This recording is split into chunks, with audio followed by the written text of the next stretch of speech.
From the shifting shadows of imagination to the blinding light of terror, this is One Tale to Midnight.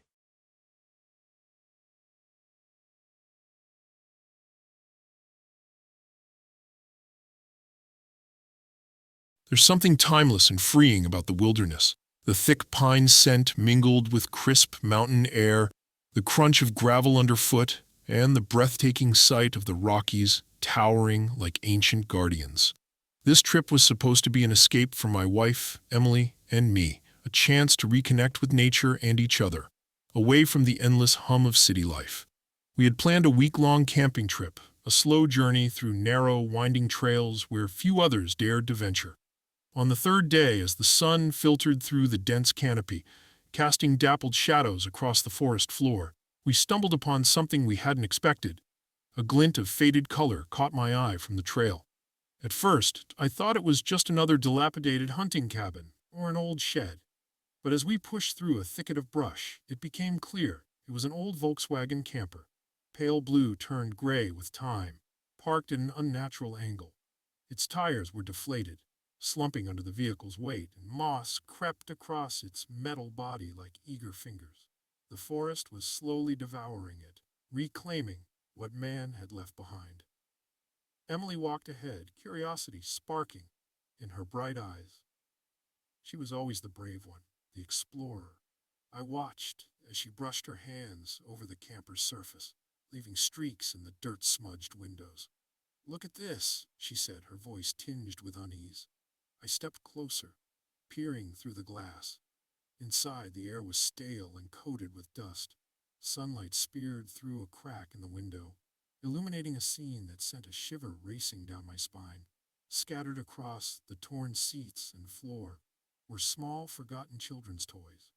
A broken plastic doll, a toy truck with peeling paint, a puzzle box missing pieces. Each item was a relic of innocence that felt out of place in the silence of the woods. I looked at Emily, hoping for a hint of reassurance, but her expression mirrored my dread. She opened her mouth to say something when a low creak sounded behind us. We spun around, the forest holding its breath with us. The source wasn't immediately clear, but I could feel the hair on the back of my neck stand up. There, swaying gently from the branches of a nearby tree, were children's shoes. They dangled like grim ornaments, laces tied and knotted, some faded and others still showing bright cartoon characters on the fabric. My stomach twisted, a knot of nausea forming as the wind picked up and made them dance. A sound broke the silence, a soft, muffled sob carried on the wind. Emily turned toward the noise, her brows drawn together. "Did you hear that?" she whispered, already taking a step forward. "Emily, wait," I said, grabbing her arm. My voice cracked with urgency, but she pulled away, eyes scanning the dense line of trees ahead. Another sob, followed by the unmistakable sound of a child crying. The sound wrapped around us, tugging at the part of the mind that demands you help, even when logic begs you to turn away. We moved forward cautiously, the forest now an echo chamber for that mournful sound. The crying grew louder as we pushed deeper, the underbrush clawing at our legs and scratching exposed skin. Emily was ahead, determined, as I fought against every instinct that screamed for us to go back. We emerged into a small clearing. The ground was sparse, more dirt than grass, and in the center stood a tiny, ramshackle shack, no bigger than a garden shed. The wood was dark with age, warped, and cracked in places, as if it had stood there since the birth of the forest itself.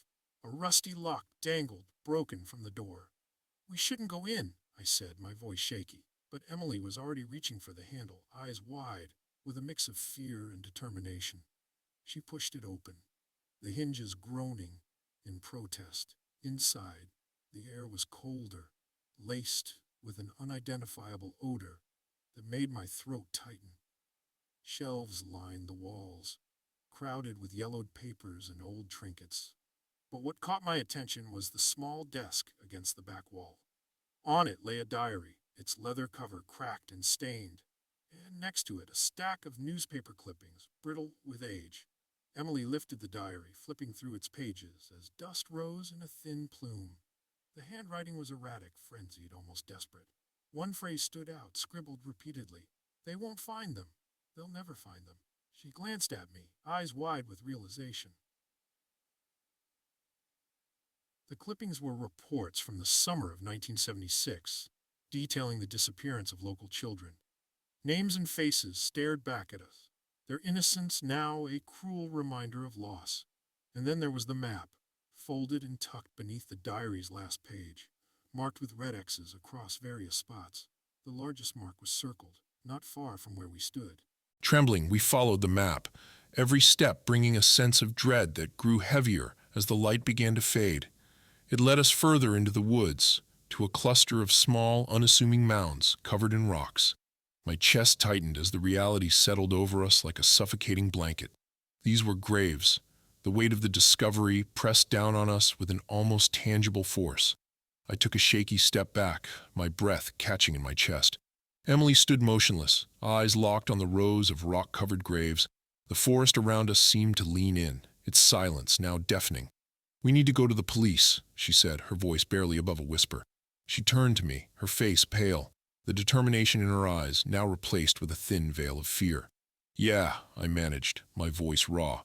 The instinct to run surged through me, but my feet felt rooted to the ground, as if the forest itself was unwilling to let us leave. We started back toward the trail, the path winding and treacherous under the dimming sky. Every sound, every crack of a branch, felt amplified. The forest had shifted. It was no longer the serene, neutral landscape we had entered, but something dark, watchful. The echoes of distant cries seemed to follow us, fading in and out like a bad dream. When we finally broke through the tree line and reached our car, I felt a rush of relief that almost brought me to my knees. Emily was already pulling out her phone, her hands trembling. As she dialed 911, the conversation with the dispatcher was hurried, full of sharp breaths and broken explanations.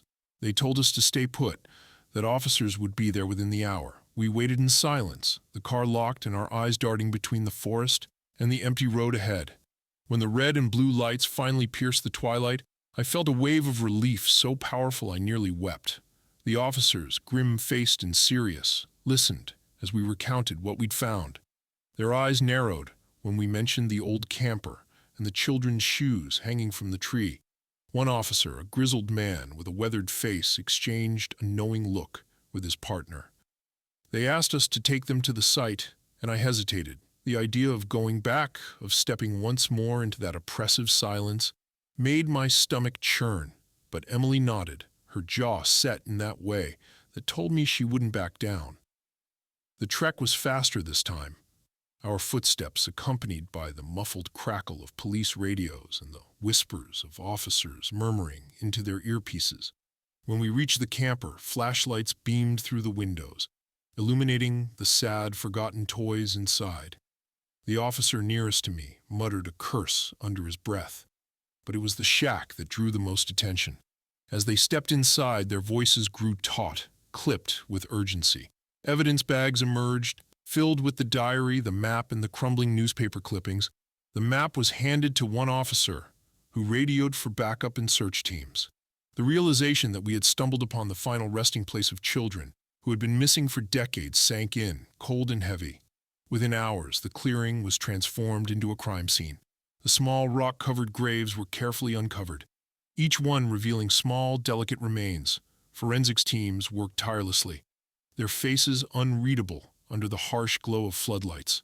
Emily and I sat on the edge of the police tape, wrapped in thin blankets provided by the officers, though the chill we felt had nothing to do with the temperature.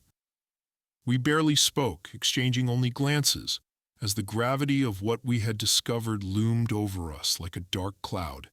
Days turned into weeks, and news of the discovery spread like wildfire. The headlines spoke of the forgotten children of the Rockies, detailing how DNA testing had confirmed the identities of several of the missing children from the clippings. But the most chilling discovery came when they matched DNA from the diary to a man who was now in his late 70s, living quietly in a small town only an hour from where we had camped. He was arrested at dawn, his face a mask of shock that quickly hardened into defiance as cameras flashed and news reporters shouted questions. The diary, coupled with the map and other pieces of evidence, was enough to convict him. His trial was swift, the jury horrified by the details of his crimes. It was the first time in decades that the families of those children had answers, painful as they were. Emily and I watched the news from our living room, the glow of the screen painting our faces in cold light. We didn't speak of the incident much after that. The horror we had uncovered lingered, an unspoken presence that seeped into the quiet moments between us.